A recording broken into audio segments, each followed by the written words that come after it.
כן, טוב, אז את, אבל לא יאיר. נכון, רק נתת. הסדרן הבטיח לי שאלה. הסדרן. יאיר, הסדרן הבטיח לי שאלה שהגעתי לפה. דבר ראשון, שאלתי... אני אמרתי לו, אני יכול לשאול? תודה שזה מעניין. וקוראים. אני אחזיר לך. כן, מה השאלה שאתה... אני מייצג לפחות 10,000 איש בפייסבוק בקבוצת הקונספירציות. רפי רותם נפגש איתו עכשיו בקבוצת מבקר המדינה. הוא חשף את השחיתויות ברשות המסים. הוא אמר לי לשאול אותך למה שבתור עיתונאי ובתור שר אוצר, למה לא עסקת בנושא? זו שאלה אחת, ברשותך אם תוכל לענות. איזה מהשאלות זה השאלה על הסדרן? לא, אם אני אוכל לשאול. מרססים בשמיים, השב"כ, ראש השב"כ פה כבודו, מרססים בשמיים, זה נראה כמו סילונים, אבל זה מתרחב לעננים.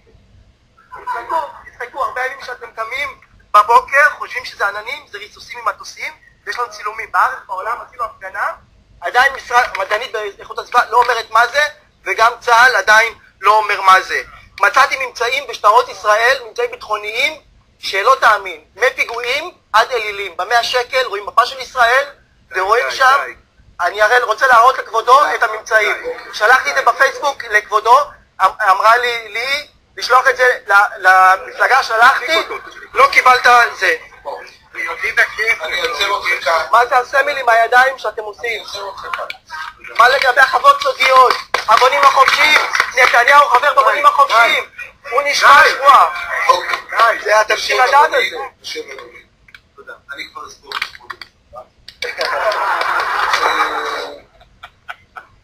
אני אגיד לך רק משפט אחד, כי אני לא אספיק. אבל אחרי זה אני רוצה אני אומר לך משהו אחר, שנה ושמונה שעות. אני לא מאמין באף דבר בקונספירציות. אני אוכיח לך. קונספירציות מצליחות שני דברים של מדינת. אחד זה יכולת לפתור, ושניים זה שני אנשים שאתה משמור. אני רוצה להראות לך.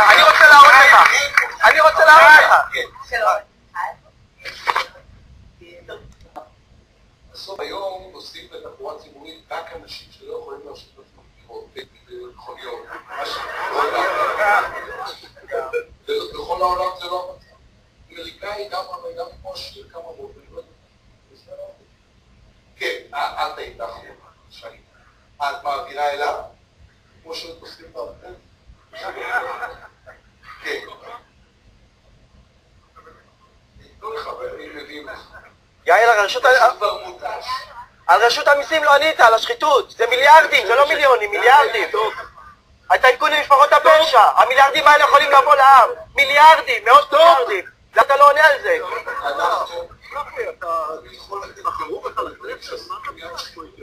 למה אתה לא עונה לשאלה? המיליארדים של משפחות הפשע והטייקונים. שמעת את דבר שנקרא רפי רותם חסר, ואתה בתור עיתונאי לא טיפלת בזה, ואתה לא עונה לזה, ואתה ממק מזה. מיליארדים. אתה מפחד? תגיד, מאיימים עליכם? למה אתם לא מטפלים בזה? אתה לא תתחמק מהתשובה. מיליארדים מחביאים לכם, מיליארדים. רפי רותם. מה עם רצח קטי? רפי רותם. מה קרה שמה? רפי רותם. זה לא בסדר.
the ultimate goal that these people have in mind is the goal to create a one-world government run by the banking industry, run by the bankers, and they're doing it in sections. The European currency, the euro, and the European Constitution is one part of it. Now they're trying to do it in America with the North American Union. Eric, can you be specific about when you met Rockefeller, how it happened in these discussions?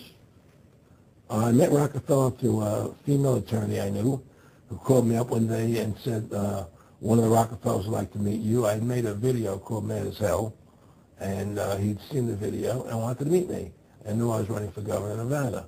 So sure, I'd love to meet him. And I met him, and I liked him, and he was a very, very smart man. And we used to talk and share ideas and thoughts. And he's the one who told me 11 months before 9/11 ever happened that there was going to be an event. Never told me what the event was going to be, but there was going to be an event. And out of that event, we were going to invade Afghanistan to run pipelines from the Caspian Sea. We were going to invade Iraq, to take over the oil fields, establish a base in the Middle East, and make it all part of the New World Order. And we'd go after Chavez in Venezuela. And sure enough, later 9/11 happened. And I remember he was telling me how you're going to see soldiers looking in caves for people in Afghanistan and Pakistan and all these places. And there's going to be this war on terror, of which there's no real enemy. And the whole thing is a giant hoax, but it's a way for the government to take over the American people. He told you it was going to be a hoax. Oh, yeah. Oh, yeah. There's no question. He says, there's going to be war on terror. And he's laughing. Who are we fighting? I mean, why do you think 9/11 happened and then nothing's happened since then? Do you think that our security is so great here that these people who pulled off 9/11 who were able to can't knock down another plane? Come on, it's ridiculous. Endless war on terror without any real enemy. That you can never define a winner. And did he say that it's going to be perfect because you can't define an enemy? It just goes on? Yeah, because you can't define a winner. There's no one they're going to beat, so it goes on and on forever. And they can do whatever they want. They scared the hell out of the American public. Look, this whole war on terror is a fraud. It's a farce. It's very difficult to say it out loud because people are intimidated against saying it. Because if you say it, they want to make you into a nutcase. But the truth has to come out. That's why I'm doing this interview. The fact of the matter happens to be that the whole war on terror is a fraud. It's a farce. Yeah, there's a war going on in Iraq because we invaded Iraq. People over there fighting, But the war on terror, that's a joke, And until we discover what really happened on 9/11 and who was responsible for 9/11, because that's where the war on terror emanates from. That's where it comes from. It was 9/11 that allowed this war on terror to begin. And until we get to the bottom root of 9/11, the truth of 9/11, we'll never know about the war on terror.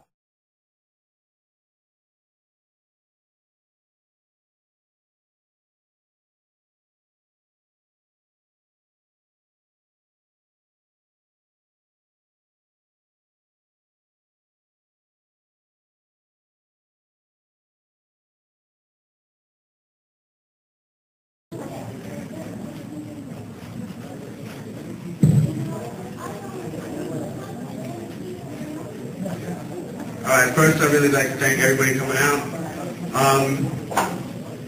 My father was a firefighter, came from a family of firefighters. My grandfather was a firefighter.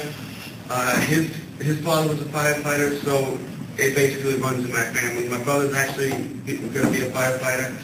So this runs in my family. I mean, my father loved his job. There's nothing more in the world, except for probably his family. He loved his job to death. He would not do anything other than that. He actually, the summer before 9/11, he was on medical leave. He had a hernia operation, so he was with us the whole summer. Thank God I got to spend the last summer with my father. He went on vacations, got the whole summer spent with him. And his first day back to work was September 11th. And they wanted to put him on light duty, meaning they wanted to keep him in the firehouse, answering the phones. He refused. He said, I'm a fireman, not a secretary. He said, I'm going to work no matter what. And I could just imagine if my father wasn't there that day, I could imagine how he would feel that he didn't go with his brothers into those buildings. My father would be a very, very broken man. And, you know, ever since that day, I believe the official story for all about 2 minutes.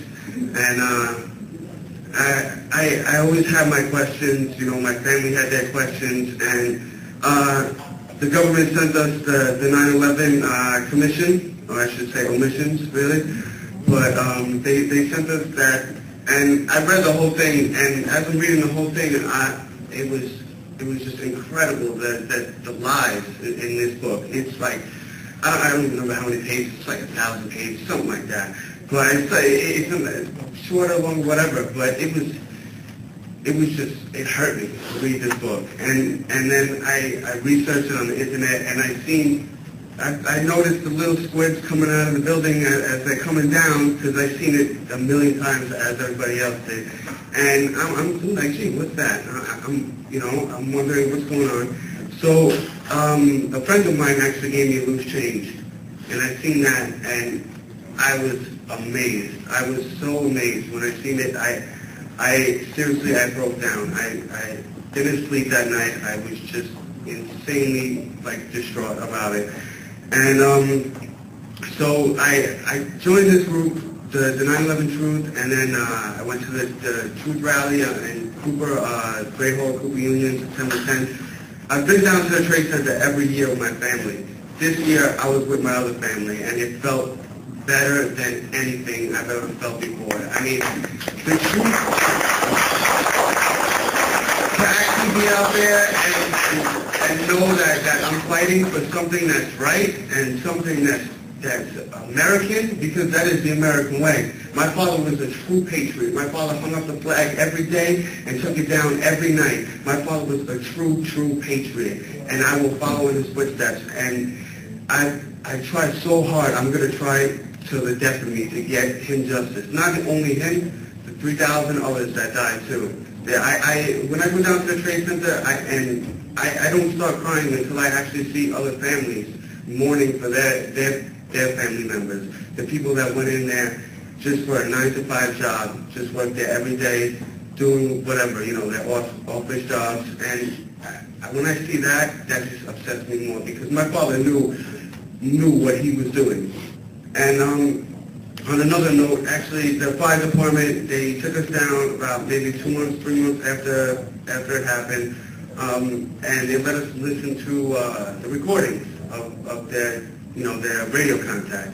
And I actually heard my father's last words was calm as we're talking right now. He said, "I'm trapped in the elevator. We're going to try to hack my way out. I'll get back to you when," boom, I said, radio contact lost.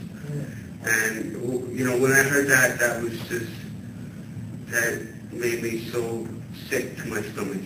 And it still makes me sick. And I just wanted to say this guy outside actually just told me, stop talking about 5 years ago. And I told him I will never stop talking about 5 years ago. Even if it's 20 years from now, 30 years from now, I'm never going to stop talking about it. Because as I said before, my father was a patriot, I'm a patriot, and everybody in this room that believes in truth and wants to find justice is a patriot. Because this is America. It is of the people, for the people, and by the people. And that's the America that I know. And that's the America that I'm going to defend, no matter what. But, so, in conclusion, I'd just really like to say thank you for everybody coming out, and we are going to keep up this fight till the end, till the very end. Like my man said before, he said, they took it from the top to the bottom, we're going to take it from the bottom to the top.